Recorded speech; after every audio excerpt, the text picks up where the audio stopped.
नमस्कार, बाखबर में आपका स्वागत है। मैं हूं राघवेंद्र सिंह। आज हम चर्चा करेंगे मध्य प्रदेश में बारिश और उसके कहर पर। दरअसल पिछले 4 दिनों से जो बारिश मध्य प्रदेश में लगातार हो रही है, उसने पूरा जनजीवन अस्त व्यस्त कर दिया है।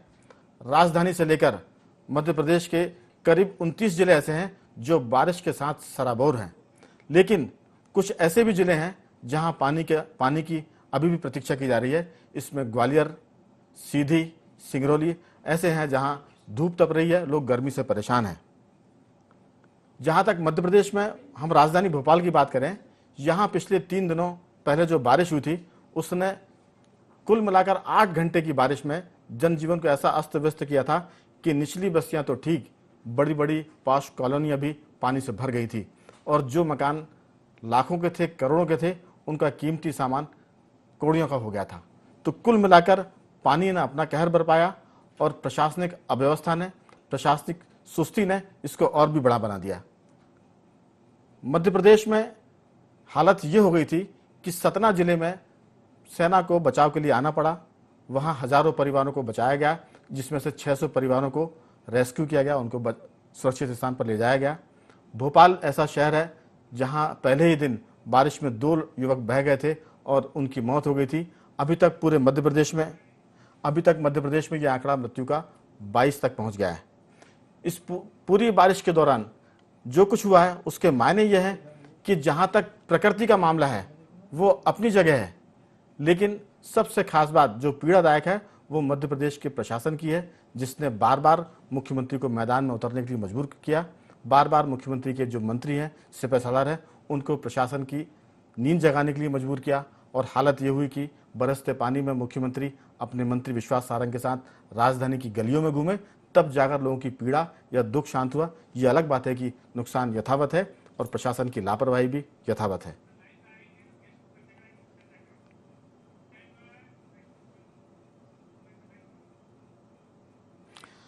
इसी मुद्दे पर आज हम चर्चा करेंगे।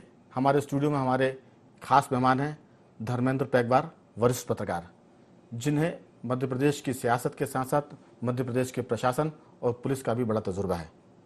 तो आपने देखा और सुना धर्मेंद्र जी कि आखिर क्या वजह है कि मध्य प्रदेश में बारिश होती है, बारिश 2 दिन होती है और प्रशासन की, सरकार की सारी तैयारियां उसमें धुल जाती है। क्या लगता है आपको? राघवेंद्र जी, मुझे लगता है कि सरकार ने या पूरे प्रशासनिक अमले ने बारिश को बहुत गंभीरता से नहीं लिया। सरकार स्वर्णिम मध्य प्रदेश के दावों पर लगी रही और इसकी जो तैयारियां होनी थी, जुलाई में ही सरकार के पूरे दावे पहली बारिश में धुल गए। मध्य प्रदेश की राजधानी भोपाल इसका सीधा बहुत बड़ा उदाहरण है। पुराने शहर की बस्तियां तो छोड़ दीजिए, नया शहर जो कि बहुत प्लांट वे में बसाया गया है, उसकी बस्तियां पूरी तरह जलमग्न थी। वहां लोगों की जान भी गई। पुराने शहर में हालात बहुत बेकाबू हुए, खुद मुख्यमंत्री को मैदान में आना पड़ा और हालात ये रहे कि एसपी, कलेक्टर और बाकी प्रशासनिक अमले को सुबह इस सब की जानकारी मिली जब जनप्रतिनिधि मैदान में पहुंच चुके थे। मैं आपको थोड़ा सा रोक रहा हूं धर्मेंद्र जी।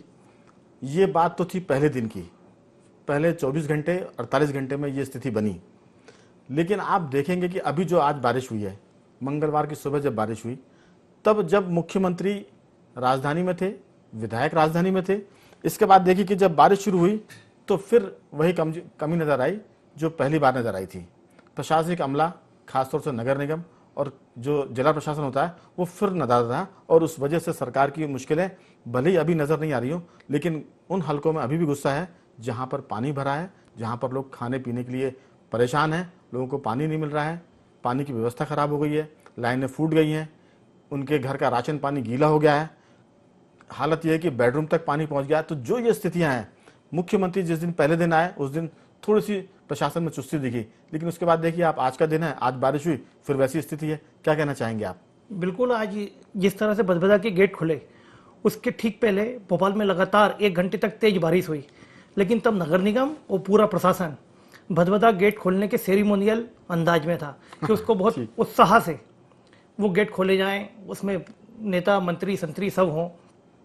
जबकि ऐसे टाइम में चाहिए था कि जब भोपाल शहर में प्रशासन अकादमी के ठीक सामने शाहपुरा में सरकार प्रशासन को रास्ते रोकना पड़े। शाहपुरा जो कि बहुत पास कॉलोनी है शहर की, वो दोनों तरफ से कैद होकर रह गई थी। मैं आपको एक बात इसमें बताना चाहता हूं, भोपाल से अलग हटकर, यहाँ तो राजधानी है, मुख्यमंत्री है, चीफ सेक्रेटरी है, सब कुछ है, लेकिन आप उनकी कल्पना करिए जिन गांवों में, जिन जिलों में, जिन शहरों में प्रशासन के लिए कोई मंत्री नहीं है और वहां पर प्रशासन के भरोसे सारी जनता है। अगर हम सतना की बात करें, सतना में तो आर्मी पहुंच गई थी इसलिए स्थितियां ठीक हो गई, लेकिन आप देखिए कि विंध्य क्षेत्र में ऐसे 5 बांध हैं जो इस पहली बारिश में टूट गए। इसमें 2 तो ऐसे बड़े बांध थे जो करीबन 27 करोड़ और 11 करोड़ की लागत से बने थे, वो बांध पहली बारिश में बह गए। 3 स्टाफ डैम थे, वो बह गए। तो सवाल ये कि आखिर ये सारी चीजें होती हैं और उस बचाव में प्रशासन कहीं नजर नहीं आता, लोग अपने आप को अकेला पाते हैं। इसमें आखिर जिम्मेदार कौन है? कहाँ आपको लगता है कि गड़बड़ी है? देखिए, बांध पहली बारिश में टूटे हैं, स्टाफ डैम डूबे हैं। इससे ये सरकार के लिए बहुत बड़ी खबर है कि सरकार इस मामले में पहले कोई कदम नहीं उठा पाई, उसके निर्माण कार्यों की प्रॉपर जांच नहीं हुई। बिंद से बहुत बड़े मंत्री मध्य प्रदेश में आते हैं, राजेंद्र शुक्ला जो कि वहाँ के प्रभारी भी रहे हैं, उनके प्रभार का जिला रहा है। लगातार मुख्यमंत्री का ध्यान बिंदु पर है, लेकिन स्टाफ डैम का बह जाना, पहली बारिश में बह जाना। धर्मेंद्र जी, स्टाफ डैम की बात तो अपनी जगह है, बांध बह गए। जो बांध 27 करोड़ की लागत से बना था, एक बांध ऐसा जिसकी मरम्मत की गई थी, उसकी दीवार भी टूट गई। तो इस पूरे मामले में सुखद यह है कि प्रकृति आपका साथ दे रही है। पहली जब आप बारिश के पहले हाहाकार मचा हुआ था, सूखे की हालत थी, कई शहरों में 2-2, 3-3 बार पानी बट रहा था। राजधानी के कई ऐसे मोहल्ले थे जहां 2 दिन बाद पानी पहुंच रहा था। लेकिन आप देखिए कि पहले हफ्ते की बारिश में ईश्वर की ऐसी इसमें कृपा रही, प्रकृति की ऐसी कृपा रही कि पहले हफ्ते की बारिश में जो कोटा पूरा हुआ है वो आपका 25% पूरा हो गया है, जबकि अभी 1.5 महीने 2 महीने बारिश के होना बाकी है। 25% कोटा पूरा हो चुका है।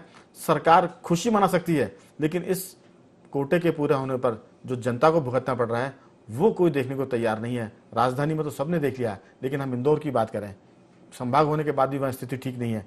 एक और चीज निकल के आती है धर्मेंद्र जी, जब ये सब कुछ होता है तो शहरी इलाके के लोग गांव की मुसीबतों से अनजान रहते हैं और वो निकल पड़ते हैं पिकनिक मनाने। एक और ये प्रकृति का नया रंग है कि जब बारिश होती है प्रकृति हरी भरी हो जाती है, झरने बहने लगते हैं। उन झरने, बहते झरने और बहती नदियों में जब पानी बढ़ता है तो कई लोग उस शौक में मर जाते हैं जो सेल्फी का आजकल शुरू हो गया है। इंदौर के पास ऐसी घटना हुई, मध्य प्रदेश में ऐसी घटना हुई जिसमें लोग सेल्फी ले रहे थे और वो उस पानी में बहगा जो नदी के साथ तेजी से बहकर आया था। तो प्रकृति की मार तो ठीक है, लेकिन आदमी जो आनंद के चक्कर में लापरवाही करता है उस पर आप क्या कहना चाहेंगे? क्या प्रशासन को इस मामले में जागरूक होना चाहिए? बिल्कुल राघवन जी, सेल्फी का रोग इस देश में बहुत तेजी से बढ़ा है। लगातार घटनाएं सुनने में आई है कि लोग चलती ट्रेन के आगे सेल्फी लेना है। अभी बरसात की में ईद के ठीक 2 दिन पहले खंडवा के पास में एक घटना हुई जिसमें 4 युवक सिर्फ सेल्फी के कारण डूब गए। इस तरह की घटनाओं को रोकने के लिए प्रशासन को जागरूकता अभियान चलाने की जरूरत है। लगातार मीडिया इस बारे में लोगों को आगाह कर रही है, लेकिन खास युवा और टीनेजर्स इस रोग से बहुत ज्यादा पीड़ित हैं। बिल्कुल। इंदौर में तो एक अभियान शुरू किया वहां पुलिस ने, no death mission. No death mission का नाम दिया गया क्योंकि वहां भी पिछले दिनों कुछ ऐसी घटनाएं हुई थी कि लोग सेल्फी के चक्कर में या तो पानी में बह गए थे या वो दुर्घटनाग्रस्त हो गए थे।